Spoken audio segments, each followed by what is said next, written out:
Salut à toi, c'est Hermès, ton moniteur auto-école, enseignant de la conduite et de la sécurité routière. Aujourd'hui, je te propose un examen complet du code de la route, commenté et corrigé. Allez, on perd pas de temps, on commence tout de suite. Question numéro 1. Pour avoir une meilleure visibilité. Réponse A, je m'approche du véhicule devant moi. Réponse B, je m'éloigne du véhicule devant moi.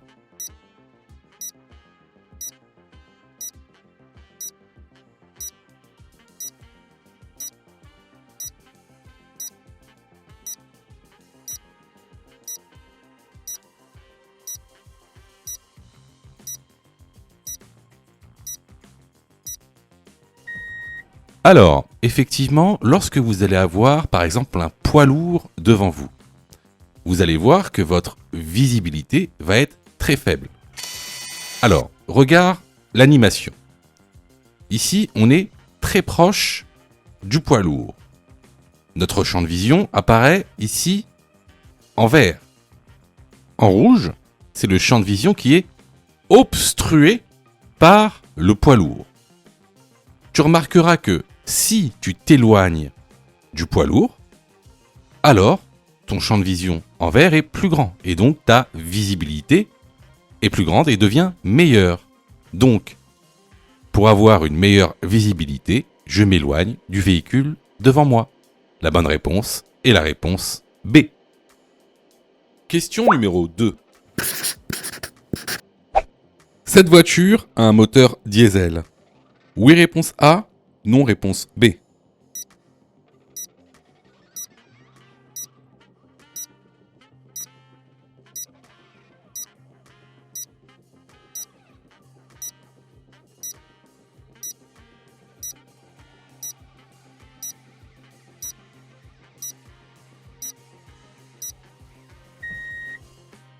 Alors, regarde ici, il y a toutes les couleurs de pistolets que tu pourras retrouver dans une station-service. Alors, c'est quand même important. Écoute bien. Alors, tu retrouveras souvent 2 pistolets verts, un pistolet bleu, un pistolet orange et un pistolet jaune. Alors, les pistolets verts, ça c'est pour les véhicules à moteur essence. Alors, il y a 2 types de carburant. Il y a le samplon 98 et le samplon 95. En général, pour savoir si c'est du 98 ou du 95, c'est inscrit sur la petite languette là, quand tu mets ton essence.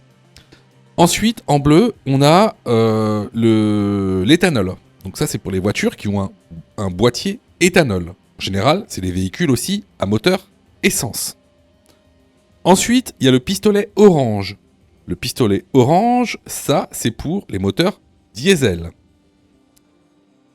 Et après, tu vas me dire, bah oui, mais le jaune, c'est aussi diesel. Alors oui, alors le pistolet orange et jaune, ce sont pour les moteurs diesel. Cependant, ils n'ont pas la même qualité. L'Excellium a une meilleure qualité que le diesel, tout simplement. Donc voilà. Donc ici, la couleur du pistolet étant jaune, on est donc sur un moteur diesel. La bonne réponse est la réponse A. Question numéro 3. Je circule hors agglomération. La signalisation indique un passage à niveau. Avec barrière, oui réponse A, non réponse B. À 150 mètres. Oui réponse C, non réponse D.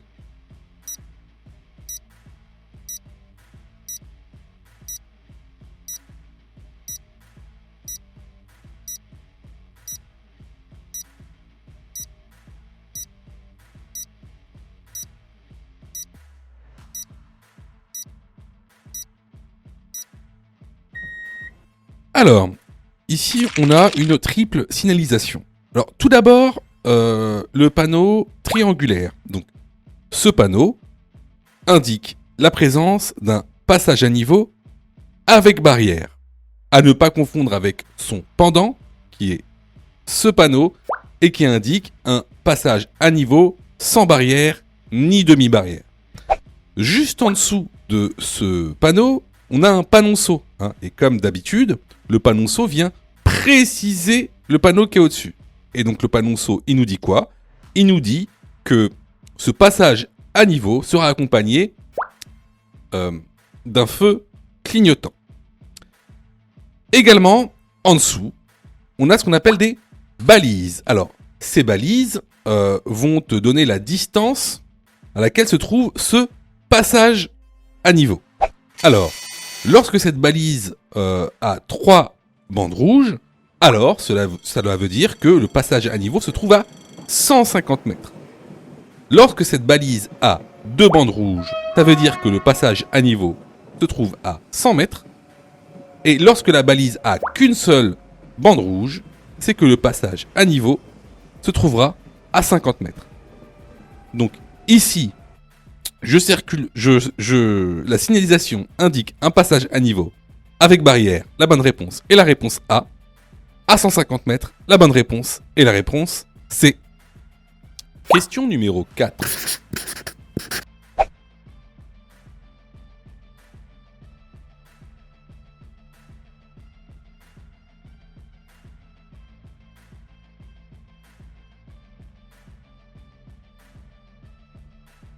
Je reste sur ma voie. Oui, réponse A. Non, réponse B.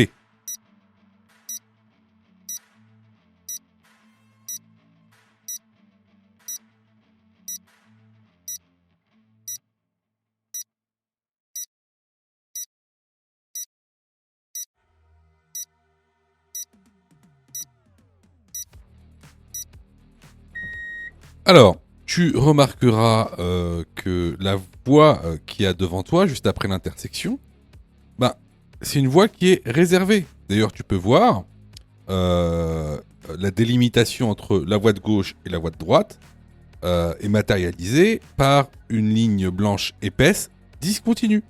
Hein, donc, c'est une voie de bus.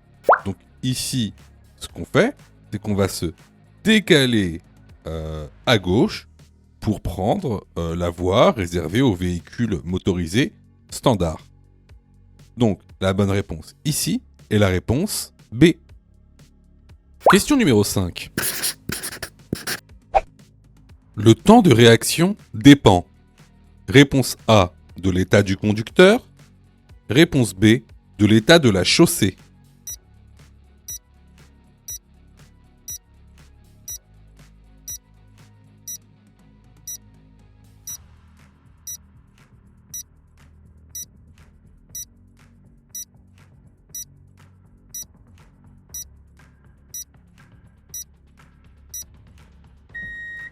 Alors, le temps de réaction va principalement dépendre de l'état du conducteur.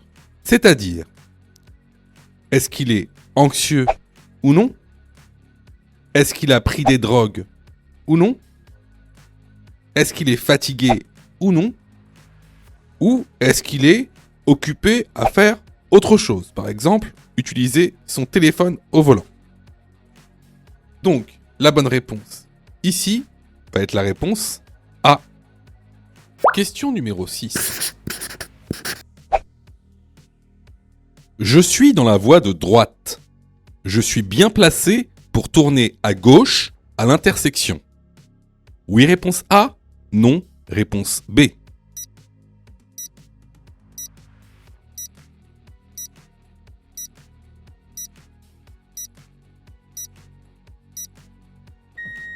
Alors, question très intéressante. Regarde le marquage au sol. La voie de gauche est délimitée par une ligne épaisse discontinue. Donc, la voie de gauche est une voie réservée. Tu sais, un peu comme les voies de bus. Sauf que là, regarde, sur cette voie de gauche, il a un marquage au sol qui montre une flèche qui tourne vers la gauche. Donc, c'est une voie réservée aux véhicules qui tournent à gauche. C'est ce qu'on appelle une voie de stockage. Alors, concrètement, c'est quoi une voie de stockage? Comme tu le vois sur cette animation, cette voie de stockage sera réservée aux personnes qui veulent tourner à gauche. C'est là qu'on va stocker, donc voie de stockage C'est là qu'on va stocker les véhicules qui veulent tourner à gauche à l'intersection afin de libérer la voie de droite pour aller tout droit. Donc, pour répondre à la question, je suis dans la voie de droite, est-ce que je suis bien placé pour tourner à gauche à l'intersection? Non. La bonne réponse ici est la réponse B. Je vois que tu es super motivé pour avoir ton code. Alors, soutiens la chaîne en t'abonnant et surtout en activant les notifications afin d'être prévenu des dernières vidéos mises en ligne. Question numéro 7. En période probatoire, j'ai perdu 3 points après une infraction. Je dois effectuer un stage après avoir reçu la lettre 48N. Dans les 4 mois? Réponse A. Dans les 3 mois? Réponse B. Je récupère 2 points par an jusqu'à la fin de mon probatoire. Oui, réponse C. Non, réponse D.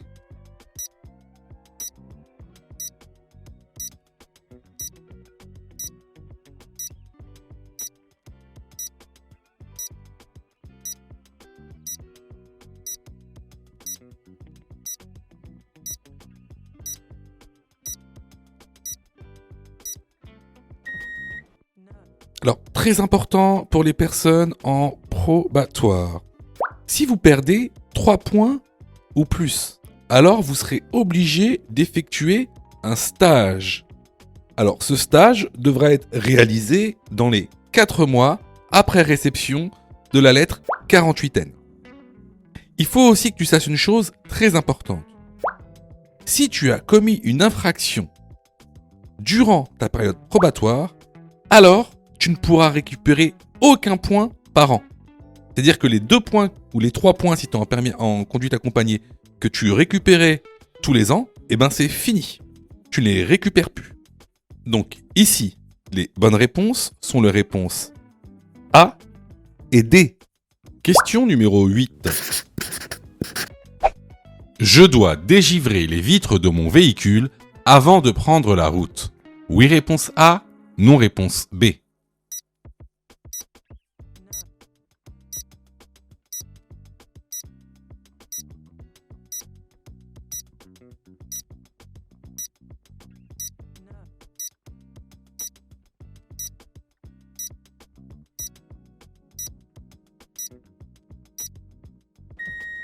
Alors, je sais que certains d'entre vous vont dire « Mais attends, mais cette question, c'est une question bête. » Alors, pas tant que ça. Et je vais vous dire pourquoi, parce qu'il y a des articles de loi, en fait.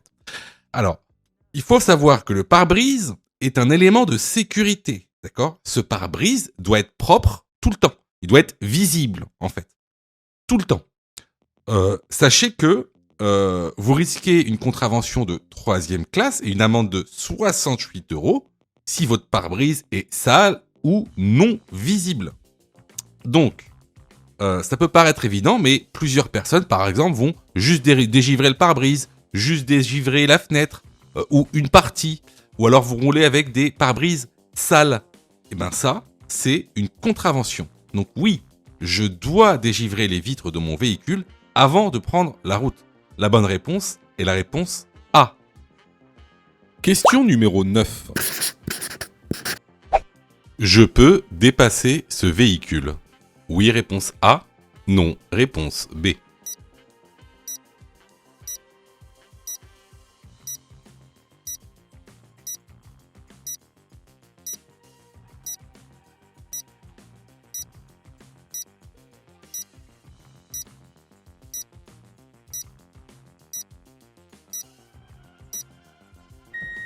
Alors, quand tu regardes la voie de gauche, tu vois très bien que c'est une voie réservée parce qu'on a des lignes discontinues épaisses. D'accord ? C'est ce qu'on appelle une voie de stockage. Cette voie est réservée aux véhicules qui tournent à gauche à l'intersection, comme le montre le marquage au sol.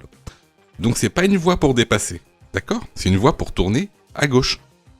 Donc ici, je ne peux pas dépasser ce véhicule. La bonne réponse est la réponse B.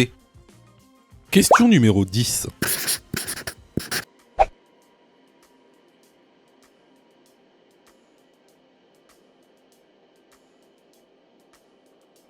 Regarder dans les rétroviseurs suffit pour changer de voie. Oui, réponse A. Non. Réponse B.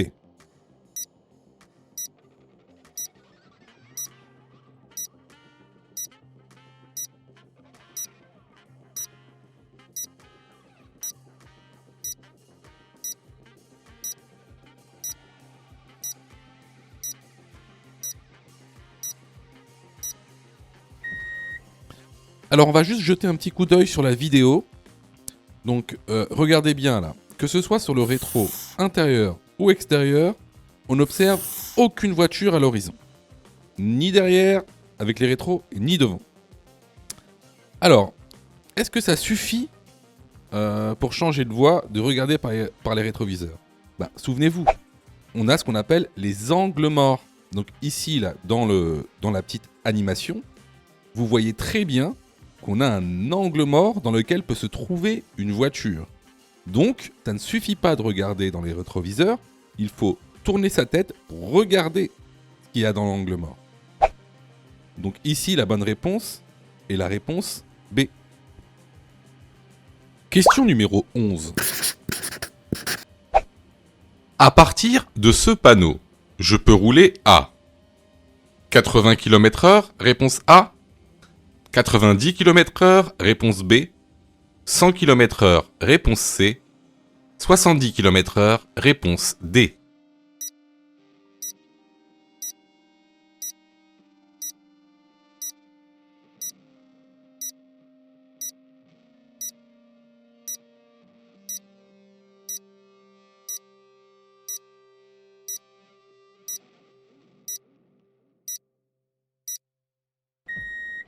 Alors, ce panneau de fin d'interdiction te dit tout simplement que la vitesse maximale autorisée n'est plus de 70 km/h.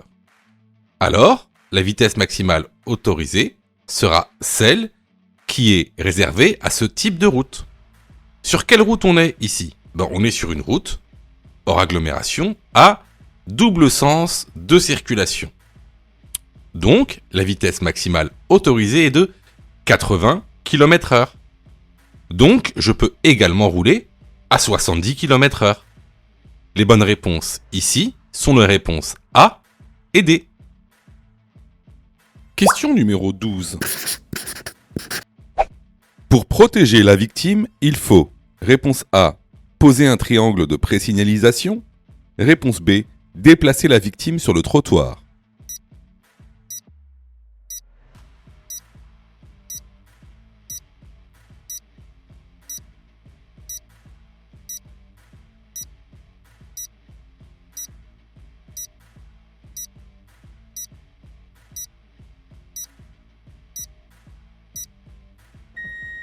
Alors, n'oubliez pas, lorsque vous êtes témoin ou protagoniste d'un accident, il y a une procédure à suivre qu'on appelle le pas et qui nous dit comment intervenir.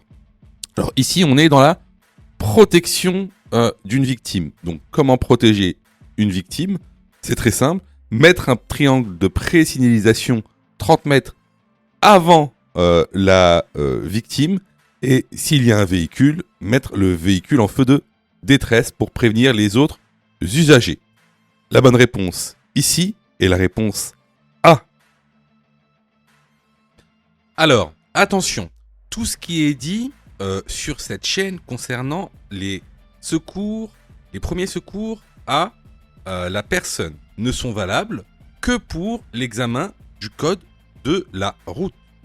C'est de la théorie pure. Pourquoi je vous dis ça?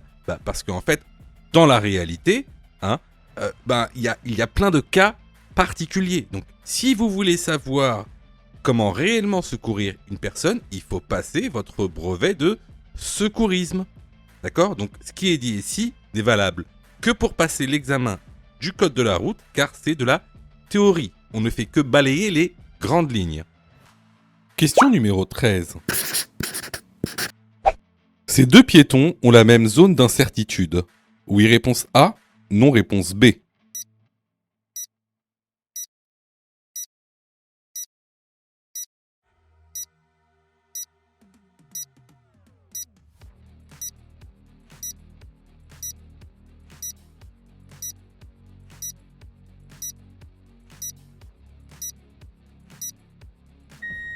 Alors ici, on a à gauche une personne, on va dire, plutôt âgée, et à droite, une personne plutôt jeune. Donc ce sont deux usagers de type différents, avec des zones d'incertitude, donc différentes. La bonne réponse ici est la réponse B. Sais-tu que Mon Code de la route est aussi une plateforme pédagogique qui te permet de passer ton examen du code à partir de seulement 9,90 €. Et on a même conçu, spécialement pour toi, un programme qui te permet d'obtenir ton code en un temps record. C'est le programme Mon Code en 10 jours. Avec un calendrier de révision personnalisé, un contenu pédagogique par thème conforme à la nouvelle réforme, des nombreux tests d'examen blanc issus de l'examen officiel, accessible sur smartphone, tablette et PC durant 1 an et en accès illimité. Et surtout, cette formation est 100% remboursée en cas d'échec à l'examen. Alors, si tu souhaites obtenir ton code du premier coup sans te ruiner et sans risque, rejoins notre programme en cliquant sur le lien en description de la vidéo. Pour ça, tu as juste à cliquer sur le lien en description et à choisir ta formule. Question numéro 14. Entre le début d'un indice, ici le feu orange, et le début du freinage, il s'écoule. Réponse A, 1 seconde. Réponse B, 2 secondes. Réponse C, 3 secondes.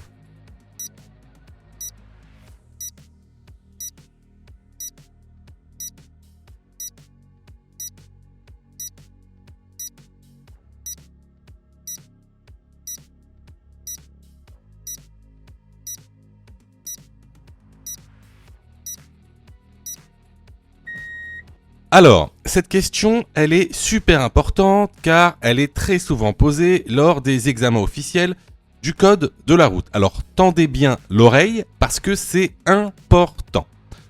Cette question, elle va introduire une notion très importante qui est celle du temps de réaction. Alors, déjà, c'est quoi le temps de réaction ? Le temps de réaction, c'est le temps qu'il va me falloir entre le moment où je perçois avec mes yeux un danger, par exemple ici le feu orange, et le moment où je vais agir, par exemple ici freiner. Ce temps de réaction est de 1 seconde pour une personne normale, c'est-à-dire dans des conditions normales. Qu'est-ce qui va se passer exactement durant ce temps de réaction ? Comme on l'a dit, tout d'abord, on va percevoir le danger. Ensuite, on va analyser le danger. Ensuite, on va prendre une décision. Et enfin, on va agir. Par exemple ici, freiner. C'est ce qu'on appelle le PADA. P-A-D-A. C'est un moyen mnémotechnique pour s'en souvenir.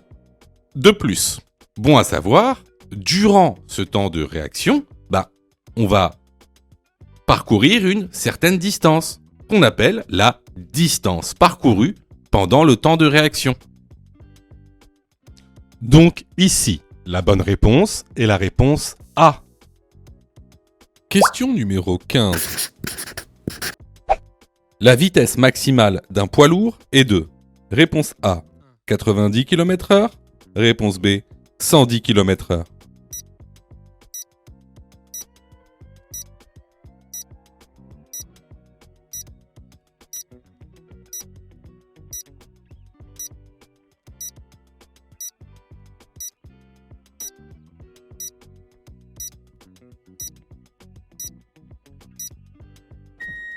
Alors ça, c'est vraiment une question de cours basique. Donc effectivement, la vitesse maximale d'un poids lourd est de 90 km/h. La bonne réponse est la réponse A. Question numéro 16. Les femmes enceintes sont dispensées du port de la ceinture. Oui, réponse A. Non, réponse B.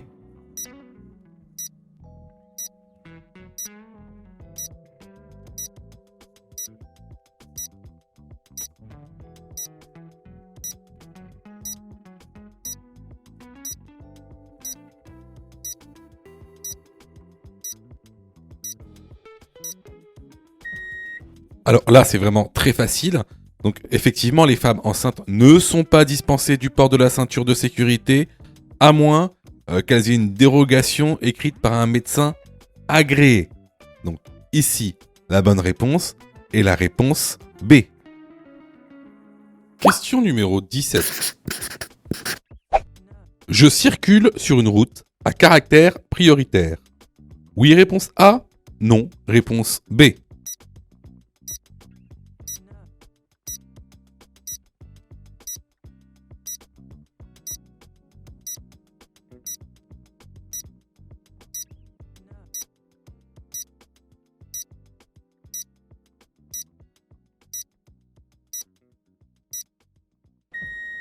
Alors ici, ce panneau, en fait, t'indique que tu as la priorité seulement à la prochaine intersection.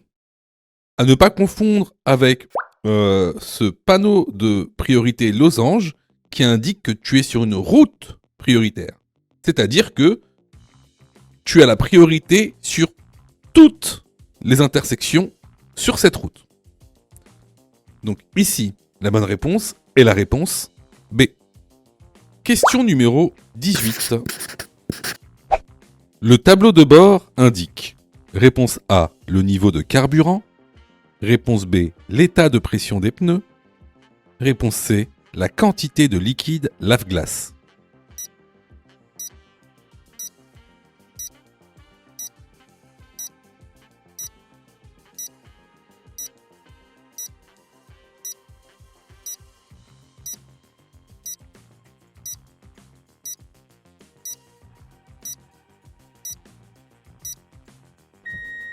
Bien, sur un tableau de bord, effectivement, vous allez avoir comme indication, parmi tant d'autres, bien sûr, le niveau de carburant et également ce petit pictogramme qui indique l'état de pression des pneus. Donc les bonnes réponses ici sont les réponses A et B. Les vidéos sont totalement gratuites, donc abonne-toi pour aider la chaîne et surtout, active les notifications pour être prévenu des dernières vidéos et avoir ton code beaucoup plus rapidement. Question numéro 19. Je tourne à gauche. Je cède la priorité. Réponse A, au piéton. Réponse B, à gauche. Réponse C, à droite.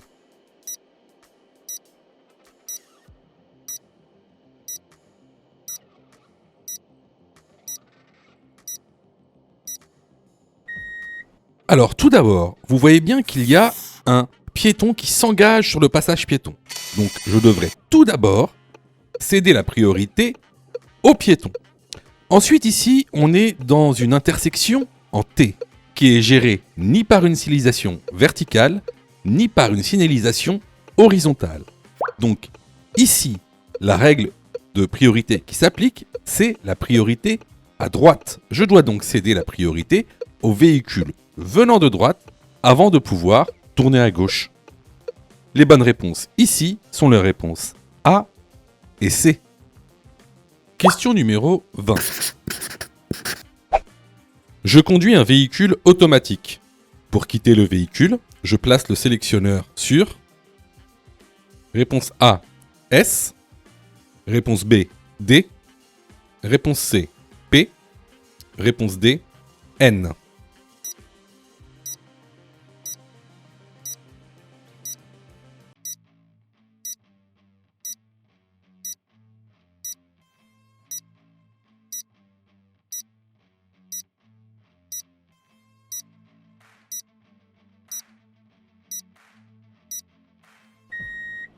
Quand tu conduis une automatique, le boîtier de vitesse est différent. Donc, on a un boîtier de vitesse qui ressemble à ça. Donc, la lettre S, ça c'est pour la boîte séquentielle. La lettre D, c'est pour drive, c'est lorsque tu conduis. La lettre N, c'est pour neutral, ça c'est le point mort. La lettre R, c'est pour reverse, ça c'est la marche arrière. Et enfin, la lettre P, c'est pour le stationnement. Donc ici, si je quitte mon véhicule, c'est que le véhicule est stationné. Je mets le sélectionnaire sur la lettre P. La bonne réponse ici est la réponse C. Question numéro 21. Je circule sur une route. A. Nationale. B. Départementale. C. Métropolitaine.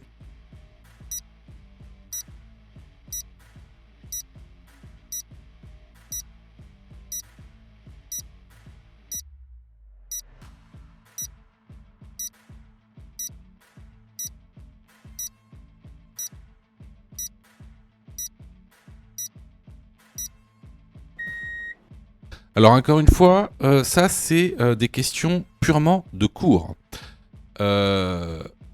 Au-dessus des panneaux de direction, vous avez des cartouches. Donc vous avez par exemple des cartouches qui ont des lettres et des couleurs différentes. Par exemple, ici, vous voyez A10, ça c'est pour le réseau autoroutier. N137 c'est pour les routes nationales et D191 c'est pour les routes départementales. Alors nous ici, au-dessus du panneau donc, de direction, on a le M. M, ça veut dire route métropolitaine. Donc la bonne réponse, c'est la réponse C. Question numéro 22. Je suis témoin d'un accident avec dommages corporels. Dans l'ordre, je dois. Réponse A, protéger, secourir, alerter. Réponse B, protéger, alerter, secourir. Dans ce cas, la personne est inconsciente. Afin de la secourir, réponse C, je retire son casque. Réponse D, je l'écarte de la chaussée.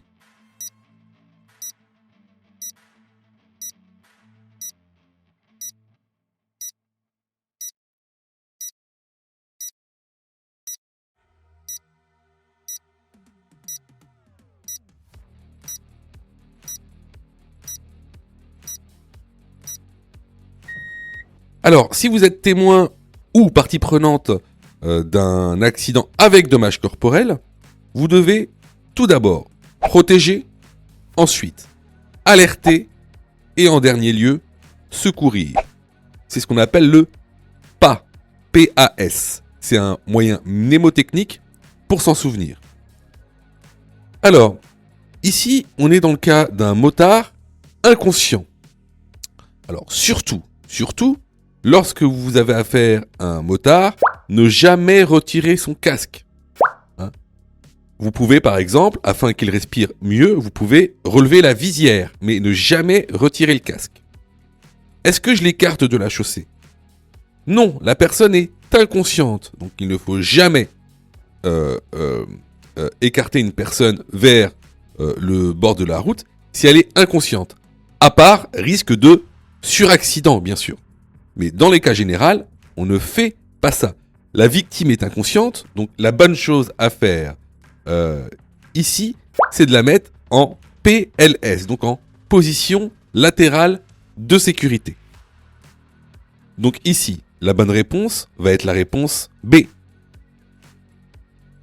Alors, attention, tout ce qui est dit sur cette chaîne concernant les secours, les premiers secours à la personne ne sont valables que pour l'examen du code de la route. C'est de la théorie pure. Pourquoi je vous dis ça ? Parce qu'en fait, dans la réalité, il y a plein de cas particuliers. Donc, si vous voulez savoir comment réellement secourir une personne, il faut passer votre brevet de secourisme. D'accord ? Donc, ce qui est dit ici n'est valable que pour passer l'examen du code de la route, car c'est de la théorie. On ne fait que balayer les grandes lignes. Question numéro 23. Pour stationner en pente, il est préférable A. D'enclencher la première vitesse, B. De garder les roues droites, C. De tirer fortement le frein à main.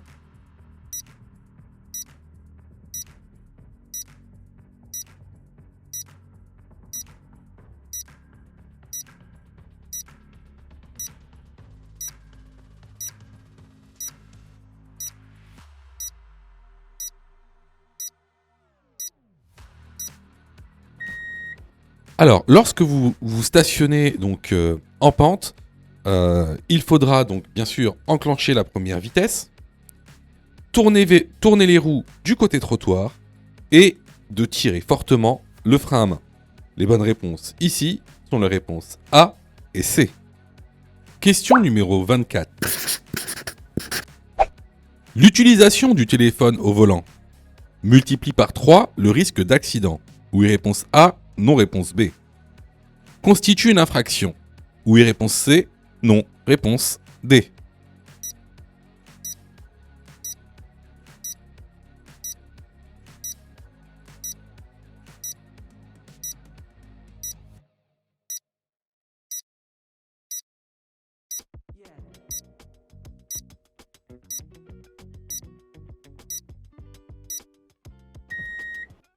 Alors, comme le montre ce document, donc l'utilisation du téléphone au volant multiplie par 3 le taux d'accidentologie. Également, l'utilisation du téléphone au volant constitue une infraction, donc une contravention de 4e classe, c'est-à-dire 135 € d'amende. Et 3 points en moins.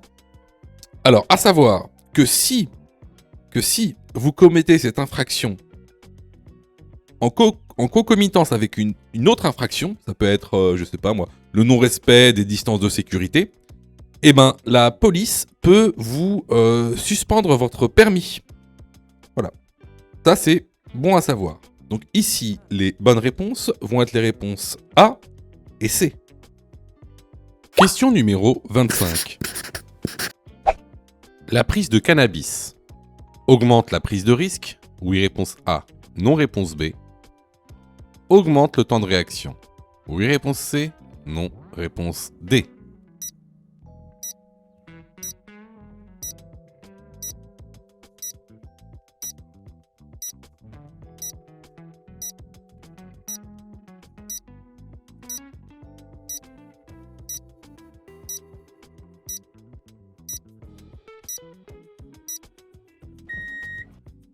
Alors effectivement, la prise de cannabis, comme la prise de beaucoup de drogues, augmente. Donc tout d'abord, effectivement, la prise de risque et également le temps de réaction. Donc les bonnes réponses ici sont les réponses A et C. Si tu aimes le contenu, alors prends quelques secondes pour liker la vidéo. C'est très important. Cela nous permet d'être mieux référencés et donc de te présenter encore plus de vidéos pour que tu puisses obtenir ton code le plus rapidement possible. Question numéro 26. Je viens de me faire flasher. La perte de points est effective. Réponse A, au moment de l'infraction. Réponse B, après paiement de l'amende. Réponse C, après paiement de l'amende majorée.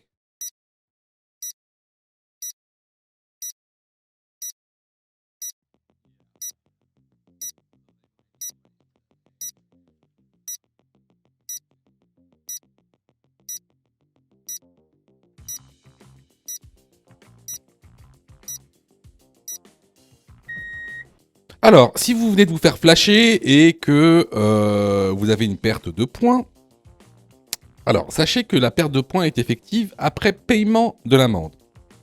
Bon, après tu vas me dire, bah oui, mais je peux aussi ne pas payer l'amende, vu que comme ça je perdrai pas de points. Si je paye pas mon amende, je perds pas de points.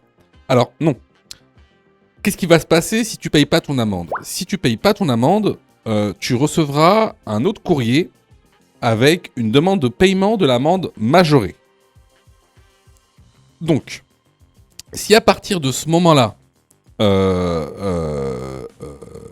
tu payes, bah on va t'enlever tes points au moment où tu vas payer l'amende majorée. Si tu payes pas l'amende majorée, ce qui va se passer, c'est que l'État va faire ce qu'on appelle une saisie sur ton compte bancaire, une saisie administrative. C'est-à-dire qu'ils vont retirer le montant de l'amende majorée directement sur ton compte en banque. Et en plus, ils vont bloquer ton compte en banque. Ils vont bloquer ton compte en banque et ils vont retirer l'argent eux-mêmes. Et une fois qu'ils auront retiré eux-mêmes l'argent, eh ben, tu perdras tes points à ce moment-là. Donc, ici, les bonnes réponses sont les réponses B et C. Question numéro 27. Je circule dans une rue à sens unique. Oui, réponse A. Non, réponse B.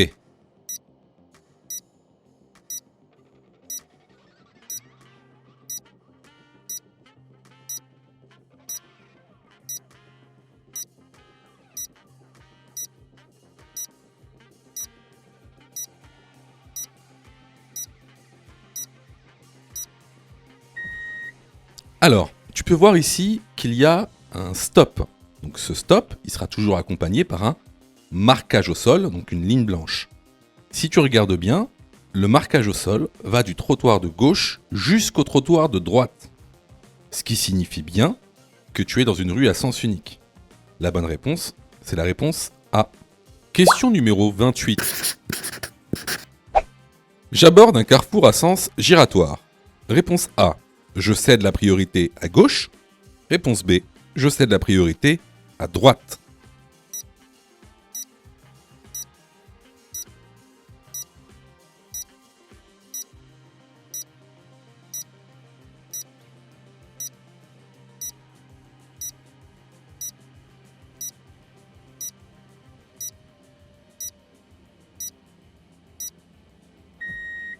Alors ici, comme tu le vois, quand on rentre dans un carrefour à sens giratoire, eh ben, on a un panneau céder le passage. Donc ici, sur un carrefour à sens giratoire, on cède le passage aux véhicules qui viennent de gauche. Hein, contrairement à ce qu'on peut avoir quand on aborde par exemple un rond-point. Donc ici, la bonne réponse est la réponse A. Je cède la priorité à gauche. Question numéro 29.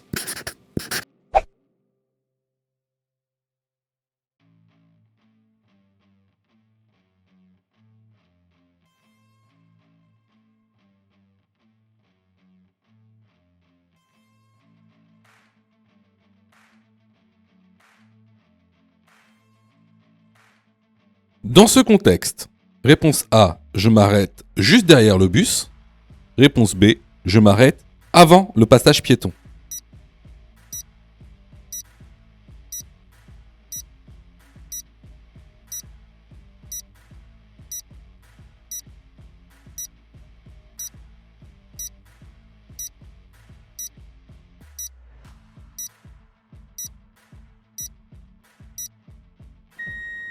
Ici, vous voyez bien que si vous vous arrêtez juste derrière le bus, vous allez devoir vous arrêter à un passage piéton. Or, il est totalement interdit de s'arrêter et de stationner à un passage piéton, même quand il y a de la circulation. Hein, c'est un refus de priorité, donc c'est 6 points en moins, 135 € d'amende. Donc ici, bien sûr, je m'arrête avant le passage piéton.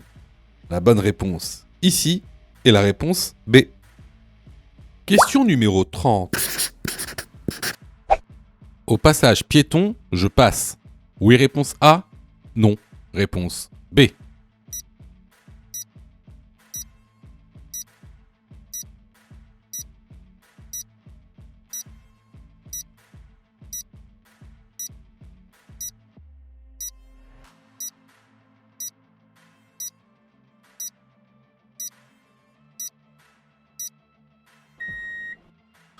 Alors là, franchement, vous avez de la chance parce que ça fait 2 questions très faciles, très faciles d'affilée. Alors ici, c'est évident. On a un passage piéton non protégé. En plus de ça, regardez à gauche, il y a un piéton qui est déjà engagé, donc qui est sur la voie. Donc il est automatiquement prioritaire. Mais de toute façon, dans tous les cas, passage piéton, je laisse la priorité au piéton. La bonne réponse ici est la réponse B. Question numéro 31. Pour estimer mon alcoolémie, je peux utiliser un éthylotest chimique. Oui, réponse A. Non, réponse B. Un éthylotest électronique. Oui, réponse C. Non, réponse D.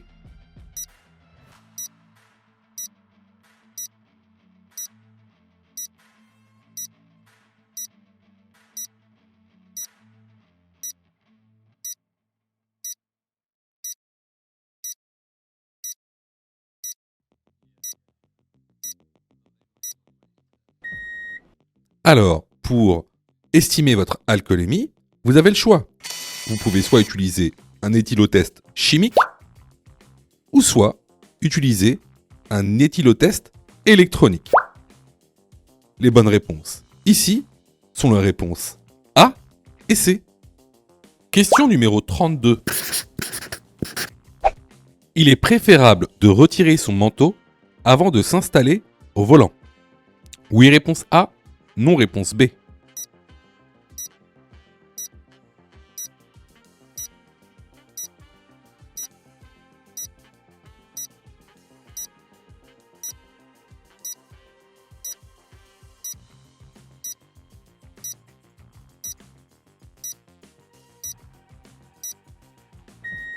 Alors effectivement, pour des raisons de confort, mais aussi pour une meilleure attache de la ceinture de sécurité, il est préférable de retirer son manteau. La bonne réponse ici est la réponse A. Question numéro 33. Pour remplir le réservoir de liquide de refroidissement, je débouche le bouchon noir. Oui, réponse A. Non, réponse B.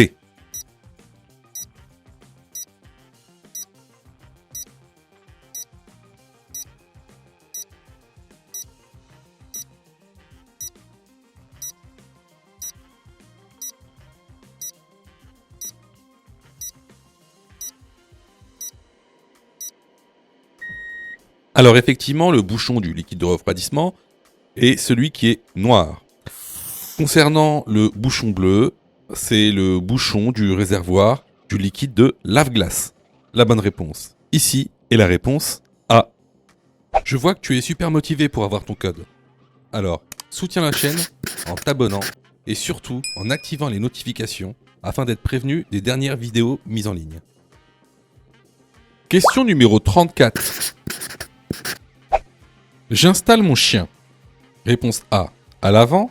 Réponse B, à l'arrière.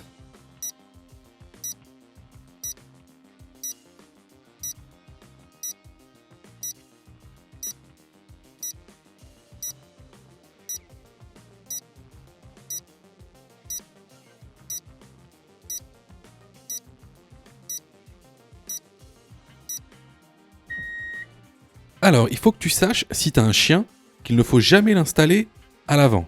Alors, pourquoi? Tout simplement parce qu'il pourrait toucher les commandes, notamment le volant, la boîte de vitesse, les feux de voiture. Alors, il faut aussi que tu saches que il y a des systèmes de sécurité pour attacher ton chien. Parce que le chien, il faut aussi qu'il soit attaché. Bah, pourquoi? Parce que tout simplement, si tu freines brusquement, il risque d'être projeté à l'avant. Donc voilà, il faut que tu saches qu'il y a des systèmes homologués d'attache pour les chiens. Donc ici, la bonne réponse est la réponse B.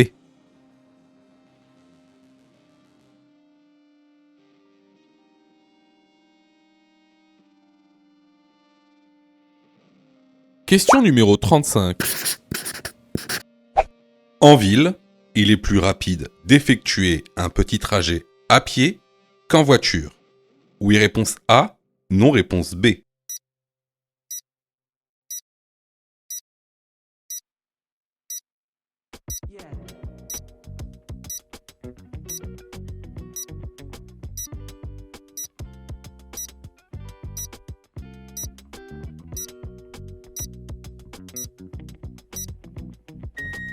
Alors, ça peut paraître étrange, mais effectivement, en ville, il sera beaucoup plus rapide d'effectuer un petit trajet en marchant ou en vélo plutôt qu'en utilisant votre voiture.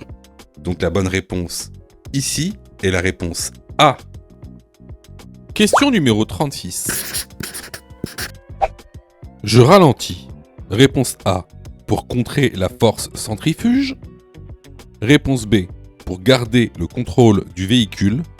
Réponse C, pour respecter les panneaux uniquement.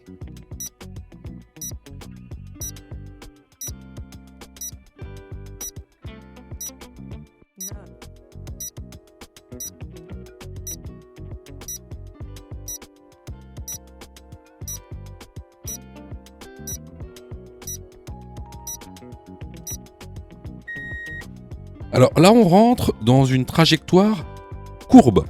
Donc effectivement, on va ralentir pour contrer la force centrifuge afin de garder le contrôle du véhicule et pas seulement pour respecter les panneaux. Les bonnes réponses ici sont les réponses A et B. Question numéro 37. Des pneus sous-gonflés entraînent une surconsommation de carburant. Oui, réponse A. Non, réponse B. La pression doit être vérifiée. Réponse C, tous les mois. Réponse D, avant un long trajet.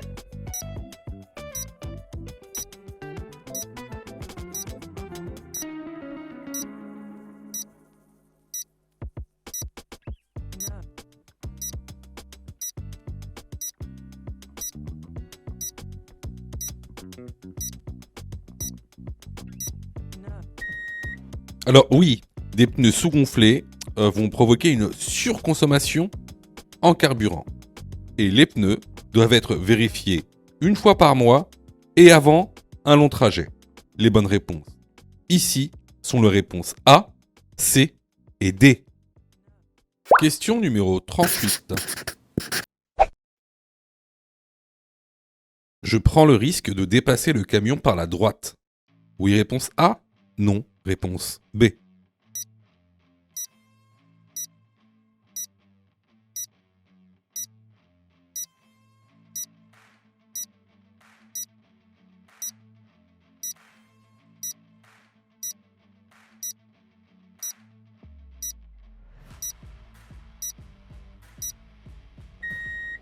Alors ici déjà, regardez le marquage au sol. On a une ligne discontinue épaisse qui annonce donc une voie réservée. Et d'ailleurs, on sait à qui elle est réservée parce qu'il est marqué bus. Donc à notre droite, on a une voie de bus. Nous ne sommes pas un bus, donc quoi qu'il arrive, on ne peut pas aller sur la voie de droite puisqu'elle est réservée au bus. Première chose. Deuxième chose, il est strictement interdit de doubler par la droite.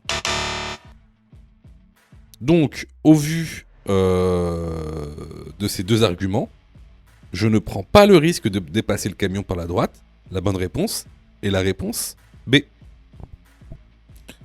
Alors là, c'était vraiment une question de cours qu'on voit régulièrement dans l'information. Donc, si vous avez eu faux à cette question, vraiment, je vous incite vraiment à vous former, hein, que ce soit chez nous ou ailleurs. Alors, je reçois plusieurs messages de votre part, d'ailleurs, je vous en remercie. Alors, vous me posez souvent deux questions. Alors, la première, c'est quand est-ce que je suis prêt pour passer mon code ? Et la deuxième, c'est est-ce que je dois suivre la formation ? Alors, tout d'abord, on va répondre à la première question. Quand est-ce que tu es prêt pour passer ton code ? C'est très simple. Si tu fais moins de 5 fautes sur les 5 dernières séries d'examens blancs que tu as fait, alors tu es prêt à passer le code de la route. Donc attention, hein, ça veut dire qu'il faut que sur les 5 dernières séries que tu as faites, de manière consécutive, il n'y a pas une seule série où tu as fait plus de 5 fautes. Donc si tu as fait plus de 5 fautes à une seule série, il faut que tu continues à faire des examens blancs. La deuxième question. Est-ce que il serait mieux pour moi de prendre une formation ? Alors, là, c'est pareil. Si tu fais 8 fautes ou plus sur les 5 dernières séries d'examens blancs que tu as faites, alors, il est vivement conseillé de te former. Ça veut tout simplement dire que il te manque certaines notions essentielles. Ça ne veut pas dire que tu connais pas ton cours, ça veut dire qu'il te manque des notions essentielles pour pouvoir progresser. Et clairement, c'est pas en faisant des examens blancs que tu vas progresser, tu vas même plutôt stagner. Voilà.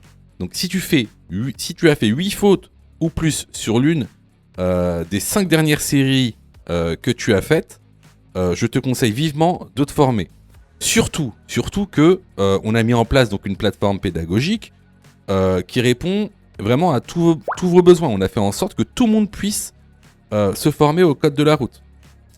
Vous avez La formule standard, par exemple, qui est à 19,90 € par an. Donc vous payez une fois 19,90 € et vous avez le droit à toute la plateforme pendant un an en illimité, avec tous les cours, tous les 10 thèmes, plus de 1200 questions issues de l'examen officiel, commentées et corrigées.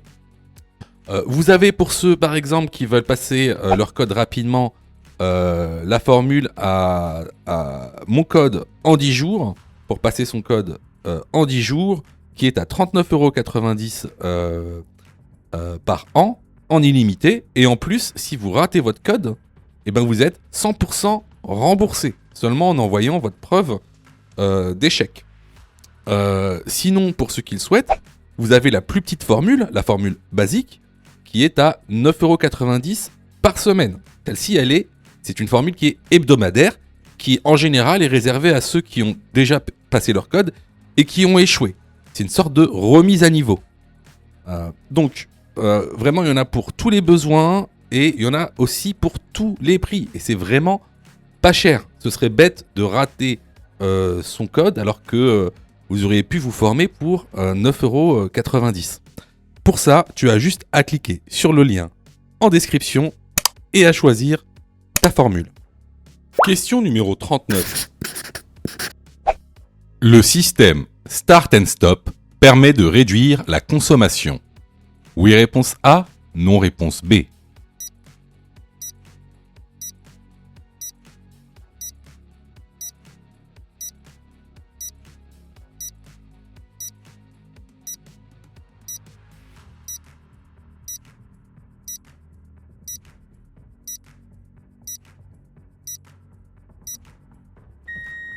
Alors oui, le système Start and Stop permet de réduire la consommation en carburant, mais également permet de réduire la pollution atmosphérique. La bonne réponse ici est la réponse A. Question numéro 40. Je laisse le piéton passer. Oui, réponse A. Non, réponse B.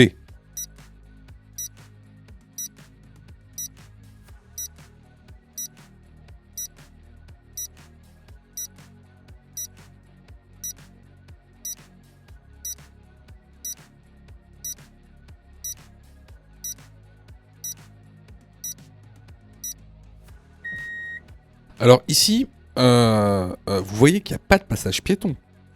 Il n'y a pas de passage piéton et le piéton n'est pas sur la voie.